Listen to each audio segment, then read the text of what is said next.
ሰላምና ጤና በያላችሁበት ተመኘን። የተወደዳችሁ የመሃል ሚዲያ አድማጭ ተመልካቾቻችን እንደምን ውላችኋል? ዘወትር በዚህ ሰዓት ወደ እናንተ የሚደርሰው መሃል ዜናችን ተጀምሯል። በቅድሚያም አበይት ነጥቦቹን በሁለት ዓመት ውስጥ 170 መምህራን በታጣቂው ፋኖ መገደላቸው ተነገረ። አብይ ቀጥቅጦ ነው ያሸነፈን፣ የትግራይ ዘር ማጥፋትን የፈጸመው ፋኖና ሻዕቢያ ነው ሲሉ የጠቅላይ ሚኒስትሩ የምስራቅ አፍሪካ ጉዳዮች አማካሪ አቶ ጌታቸው ረዳ ተናገሩ።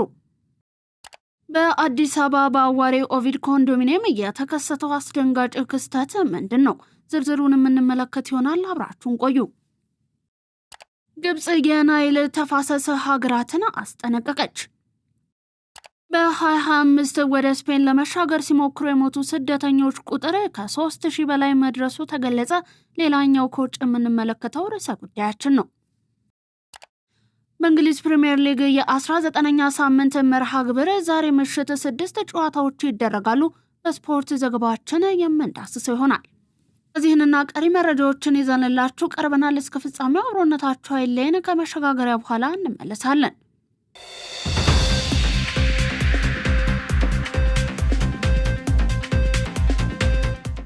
በቀዳሚነት ወደ ያዝነው መረጃችን አለፍን። በሁለት ዓመት ውስጥ 170 መምህራን በታጣቂው ፋኖ መገደላቸው ተነገረ። የአማራ ሕዝብ ባለፉት ዓመታት ታገልልሃለሁ ብሎት ጫካ በገባው ቡድን የደረሰበት መከራ ከዚህ በፊት በማንም ያልደረሰበት መሆኑ ነው የተገለጸው። በዚህ ጸረ ሕዝብ ቡድን ያልተበደለ የማህበረሰብ ክፍል የለም ብሎ በድፍረት መናገር ይቻላል። ከብዙ በጥቂቱ ለማንሳትም የኢትዮጵያ መምህራን ማህበር በፋኖ ታጣቂዎች ባለፉት 2 ዓመታት 170 መምህራን መገደላቸውን ባወጣው መረጃ ይፋ አድርጓል። መንግስት ማህበረሰቡን ማወያየቱንም ሆነ ይሄ የወንጀል ቡድን ርዝራዥ መመንጠሩን አጠናክሮ መቀጠል አለበትም ተብሏል። የአየር ወለድ ክፍለ ጦር እጃቸውን ባልሰጡ ጽንፈኞች ላይ እርምጃን ወሰደ። በሰሜን ሸዋ ዞን መራቤቴ ወረዳ ገጠር ቀበሌዎችና አዋሳኝ ወረዳዎች የሰላም አማራጭን ወደ ጎን በመተው ጨለማን ተገን በማድረግ ህዝብን በመዝረፍ በማፈንና ሰላም በመንሳት ላይ በተሰማራው ጽንፈኛው ቡድን ላይ የአየር ወለድ ክፍለ ጦር በወሰደው እርምጃ ጽንፈኛ ኃይሉን በመደምሰስ የነፍስ ወከፍ መሳሪያዎችን በቁጥጥር ስር መዋሉን የአየር ወለድ ክፍለ ጦር አዛዥ ኮሎኔል ማቴዎስ ማዴቦ ገልጸዋል። በሌላ ዜና በሰሜን ወሎ ዞን አጎት ወረዳ ሲንቀሳቀሱ የነበሩ የምስራቅ አማራ ፋኖ ክንፎች የሰላም ስምምነቱን ተቀብለው ገብተዋል። ታጣቂዎቹ እንደተናገሩት ጦርነት በቃን፣ ህዝባችን ማህበራዊ ረፍት ይፈልጋል ብለዋል። የቀድሞ የፋኖ ታጣቂዎች የልማት ስራዎችን ጎበኙ።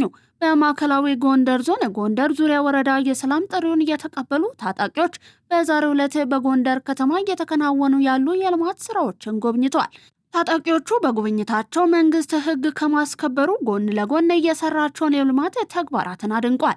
በሌላ ዜና በምዕራብ ጎንደር ዞን መተማ ወረዳ የፋኖ ኃይሎች የሰላም አማራጭን የመቀበሉን ሂደት ቀጥሏል። በመተማ ወረዳ ጉባኤ ጀጀቢት ቀጠና ሲንቀሳቀሱ የነበሩ የፋኖ ታጣቂዎች የመንግስት የሰላም ጥሪን ተቀብለው በሰላም ገብተዋል። አብይ ቀጥቅጦ ነው ያሸነፈን፣ የትግራይን ዘር ማጥፋት የፈጸመው ፋኖና ሻዕቢያ ነው ሲሉ የጠቅላይ ሚኒስትሩ የምስራቅ አፍሪካ ጉዳዮች አማካሪ አቶ ጌታቸው ረዳ ተናገሩ።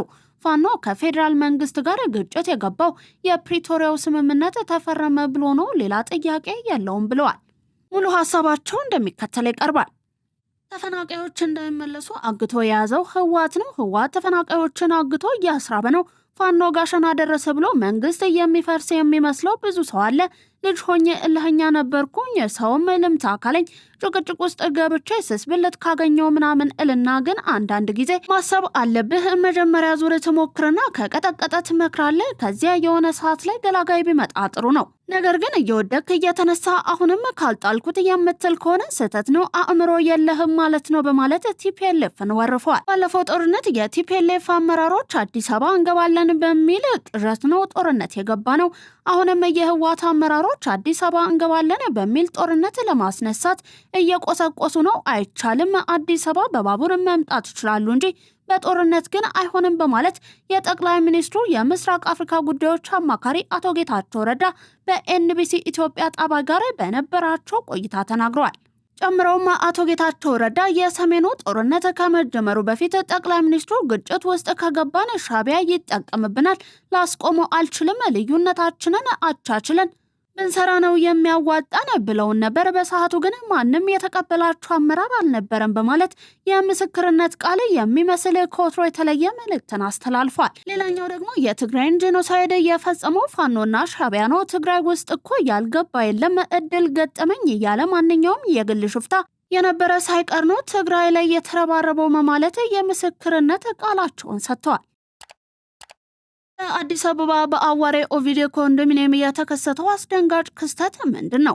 እንደሚከተል ይቀርባል። ዛሬ ረፋድ 4 ሰዓት ገደማ በአዋሬ አካባቢ ኦቪድ በገነባው የጋራ መኖሪያ ህንፃ ላይ የመላ ሰፈር ነዋሪዎችን አይን ያስፈጠጠ ልብን በእጅ የምታስጨብጥ አሳዛኝ አደጋ ተከስቶ ነበር። አንድ የ3 ዓመት ህፃን በምንና እንዴት በመስኮት እንደወጣ ባልታወቀበት ሁኔታ በሰባተኛው ፎቅ ላይ ተንጠልጥሎ ለበርካታ ደቂቃዎች በሞትና በህይወት መካከል ሆኖ ታይቷል። በስፍራው የነበሩ ነዋሪዎቹን ሁሉ በድንጋጤ ተውጠውና ተጨንቀው የህፃኑን መውደቅ ይጠባበቁ ነበር። ይሁን እንጂ የሰፈሩ ጀግና ወጣቶች ሁኔታውን በዝምታ አልተመለከቱም። ቤቱ ተቆልፎ ስለነበር በሩን በኃይል ገንጥለው በመግባት በመተባበር በተአምር ከሞት ሊተርፍ ችሏል። ዛሬ በአዋሬ ሰማይ ስር የፈጣሪ ተአምርና የወጣቶች ርብርብ አንዲትን ንጹህ ነፍስ ታድጓል በሚልም ዜናው መነጋገሪያ ሆኗል። የአማራ ክልል ፖሊስ በስህተት የገባለትን 400 ሺህ ብር መለሰ። በአማራ ክልል ፖሊስ ዋና ጠቅላይ መምሪያ የኦሮሚያ ልዩ ዞን ፖሊስ መምሪያ አባል የሆኑት ኮንስታብል ሁሴን ሙስጠፋ ሰይድ በስህተት ወደ አካውንታቸው የገባን 400 ሺህ ብር ለባንክ በመመለስ ከፍተኛ የኃላፊነት ተግባርን አከናውነዋል። በከሚሴ ከተማ በማህበረሰብ አቀፍ የፖሊስ አገልግሎት ኦፊሰርነት የሚያገለግሉት ኮንስታብል ሁሴን ከአዋሽ ባንክ ከሚሴ ቅርንጫፍ 400 ሺህ ብር በስህተት ወደ ግሌ ባንክ አካውንታቸው ገቢ ይደረጋል። ይሁን እንጂ አባሉ ገንዘቡን እንደተመለከቱ ለፖሊስ ሙያ የገቡትን ቃል ኪዳን በማክበር ወዲያውኑ ወደ ባንኩ በመሄድ ገንዘቡን ማስረከባቸው ታውቋል። የአዋሽ ባንክ ከሚሴ ቅርንጫፍ የፖሊስ አባሉ ላሳዩት ከግል ጥቅም ይልቅ ለሐቀኝነትና ለሙያ ስነ ምግባር ቅድሚያ የመስጠትን ተግባር የላቀ ምስጋናውን በመግለጽ የክብር የምስክርነት ወረቀትን አበርክቶላቸዋል። የኦሮሚያ ልዩ ዞን ፖሊስ መምሪያ አዛዥ ዋና ኢንስፔክተር ኡመር መሐመድ እንደገለጹት ኮንስታብል ሁሴን የፈጸሙት ተግባር የፖሊስ ተቋምን ስም ከፍ የሚያደርግና የሰራዊቱን ታማኝነት በተግባር የሚያሳይ ነው ብለዋል። አዛዡ አክለውም ሌሎች የፖሊስ አባላትም ይህንን መልካም አርአያነት በመከተል ህዝብን በቅንነትና በታማኝነት ማገልገል እንደሚገባቸው አሳስቧል። ተቋሙ ከሙስናና ከማንኛውም ህገወጥ ተግባር የጸዳ የፖሊስ ሰራዊት ለመገንባት በሚያደርገው ጉዞ ውስጥ እንደ ኮንስታብል ሁሴን ያሉ አባላት መፈጠራቸው ለሌሎች ትልቅ ተሞክሮ እንደሚሆንም ተገልጿል። የትግራይ ህዝብ ሰላም በህወሓት መወገድ ላይ መሰረት ያደረገ ነው ሲሉ ወይዘሮ ኬሪያ ኢብራሂም ተናገሩ። ወይዘሮ ኬሪያ ኢብራሂም ከሰሞኑ ባደረጉት አንድ ቃለ መጠይቅ ላይ በትግራይ ክልል መሰረታዊ ለውጥ ሊመጣ የሚችለው ህወሓት ከተወገደ ብቻ ነው ብለዋል። ህወሓት ከትግራይ ህዝብ ይልቅ ለግል ጥቅሙ የሚጨነቅ መሆኑን አንስተውም ለዚህም ማሳያ በርካታ የህወሓት አመራሮች ህወሓት ከትግራይ ህዝብ ቀድሞ መዳን እንዳለበት በግልጽ መናገራቸው እንደሆነ ተገልጿል።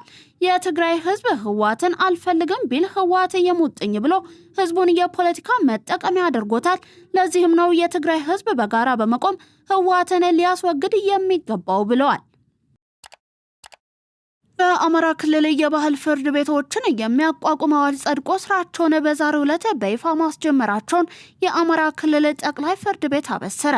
የአማራ ክልል የባህል ፍርድ ቤቶች እውቅና መስጫና ስራ ማስጀመሪያ መርሃ ግብር በባህር ዳር ከተማ እየተካሄደ ይገኛል። የክልሉ ጠቅላይ ፍርድ ቤት ፕሬዝዳንት አለማንታ አግደው በማስጀመሪያ መርሃ ግብሩ ላይ እንደተናገሩት የባህል ፍርድ ቤቶቹን ወደ ስራ ለማስገባት የሚያስችል አዋጅ በክልሉ ምክር ቤት እንዲጸድቅ ከተደረገ በኋላ አስፈላጊው ቅድመ ዝግጅት ተጠናቆ ዛሬ በይፋ ስራ ጀምረዋል። የባህል ፍርድ ቤቶች ሽምግልናን መሰረት አድርገው የሚሰሩ በመሆናቸው የሚፈጠሩ ቁርሾችን በእርቅና በሰላም በመፍታት በህብረተሰቡ ዘንድ ዘላቂና ጤናማ ግንኙነትን ለመፍጠር ትልቅ ፋይዳ እንዳላቸው ፕሬዝዳንቱ ገልጸዋል።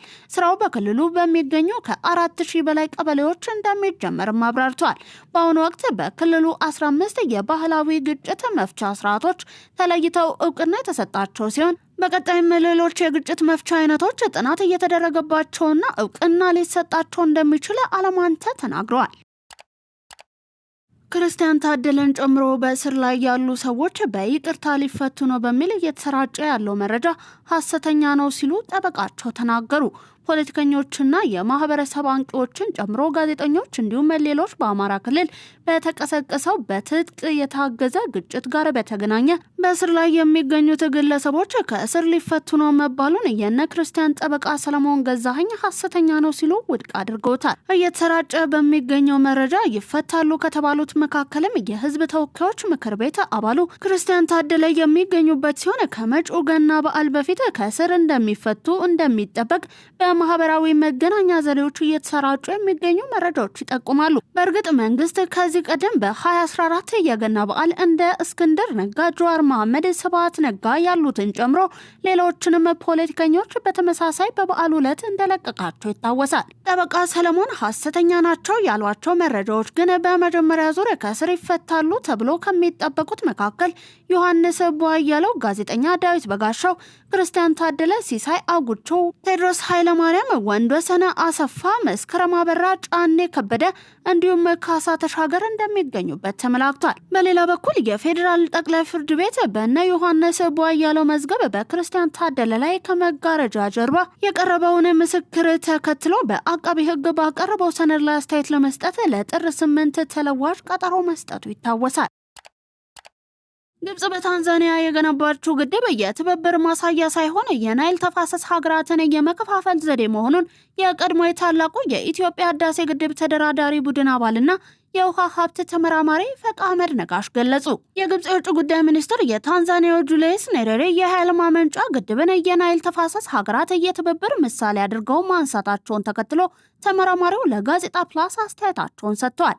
ግብጽ ግድቡን የገነባችው እንደ ማንኛውም ኮንትራክተር ስራውን ወስዳ እንጂ በነፃ ወይንም በትብብር እንዳልሆነ ፈቅ አህመድ ነጋሽ አብራርተዋል። ግብጽ ኢትዮጵያ ለጎረቤት ሀገራት ኃይል እንዳትሸጥ እንቅፋት ለመሆን እየተንቀሳቀሰች መሆኑንና ለዚህም ለጅቡቲ የፀሐይ ኃይል ማመንጫ የገነባችላት መሆኗን በምሳሌነት ጠቅሰዋል። እንደ ተመራማሪው ገለጻ ግብጽ የታላላቅ ሐይቆች አካባቢ ሀገራት የሚያካሂዱትን ልማት ግድቦቻቸው አነስተኛ በመሆናቸው ተጽዕኖ አያደርስብኝም የሚል እምነት ቢኖራትም በምስራቅ ናይል ላይ ግን አንዲት ጠብታ ውሃ ጥቅም ላይ እንዳይውል ትቃወማለች። በቅርቡ በናይል የትብብር መድረክ ላይ የታላላቅ ሐይቆችን የልማት እቅድ አጽድቃ የምስራቅ ናይልን ግን አልቀበልም ማለቷን ተመራማሪው አስታውሷል።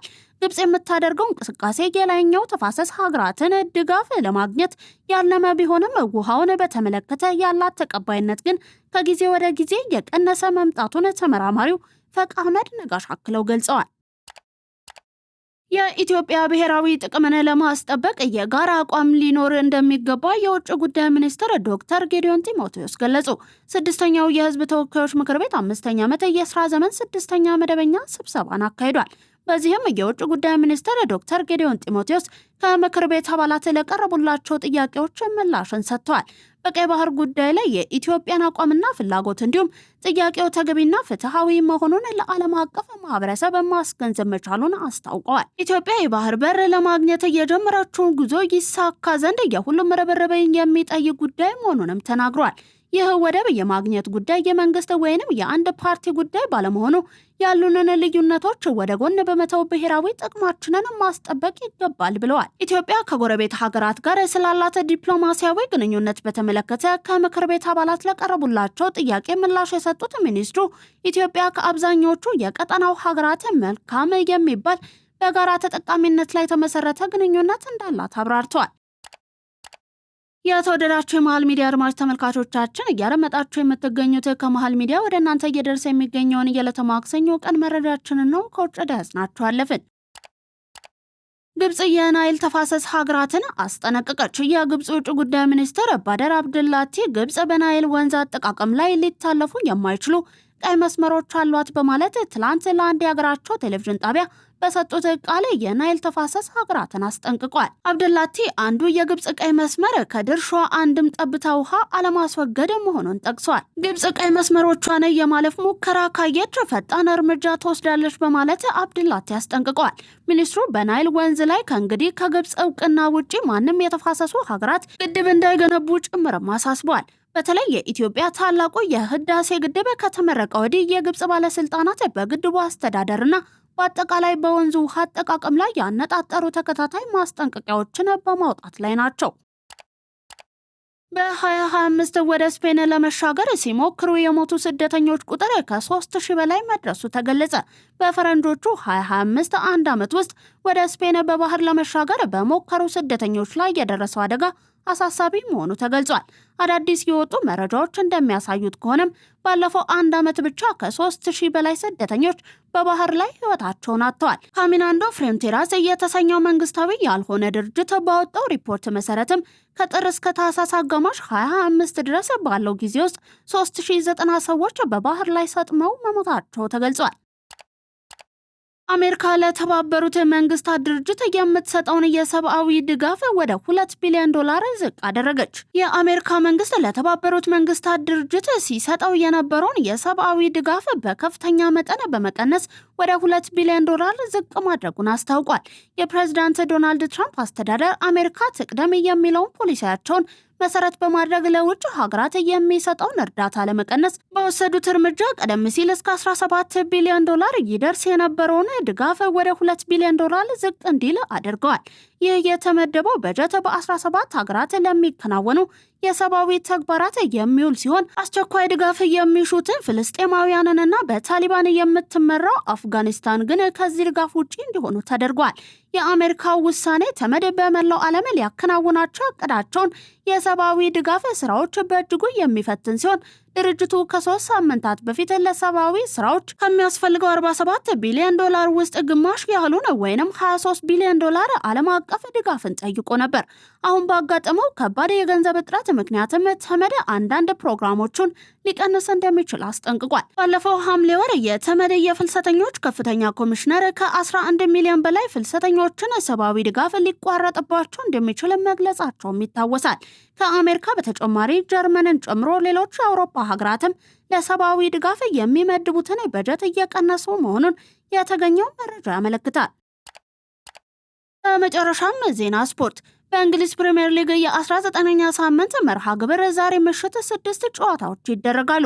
አስቶን ቪላ በሁሉም ውድድሮች ያለፉትን 11 ጨዋታዎች ማሸነፉን ተከትሎ በምሽቱ ጨዋታ ለሊጉ መሪ አርሰናል ከባድ ተጋጣሚ እንደሚሆን ይጠበቃል። ሁለቱ ቡድኖች በፕሪሚየር ሊጉ እርስ በእርስ ካደረጓቸው ያለፉት 5 ጨዋታዎች አስቶን ቪላ 3 ጊዜ በማሸነፍ የበላይነት ያለው ሲሆን አርሰናል አንዱን አሸንፎ በአንዱ ነጥብ ተጋርቷል። የሁለቱ ክለቦች ጨዋታ ምሽት 5:15 በኤሚሬትስ ይደረጋል። በተመሳሳይ 5:15 ማንቸስተር ዩናይትድ በሊጉ ግርጌ የሚገኘውን ወልቭስን በኦልድ ትራፎርድ ያስተናግዳል። በሌሎች ጨዋታዎች በርንሌ ከኒውካስትል ዩናይትድ፣ ቼልሲ ከበርንማውዝ፣ ኖቲንጋም ፎረስት ከኤቨርተን፣ ዌስትሃም ዩናይትድ ከብራይተን ምሽት 4:30 የሚደረጉ ጨዋታዎች ናቸው። የተወደዳችሁ የመሃል ሚዲያ አድማጭ ተመልካቾቻችን ለዛሬ ለተማክሰኞ ወደ እናንተ እንዲደርስ ያጠናቀርናቸውን የቀን መረጃዎቻችን አበቁ። አብራችሁን ስለነበራችሁ እናመሰግናለን። ዜናውን ላይክና ሼር ሚዲያችንን ሰብስክራይብ በማድረግ አብሮነታችሁን ታጠነክሩ ዘንድ የአክብሮት ግብዣችን ነው። ሰናይ ቀንን ተመኘን።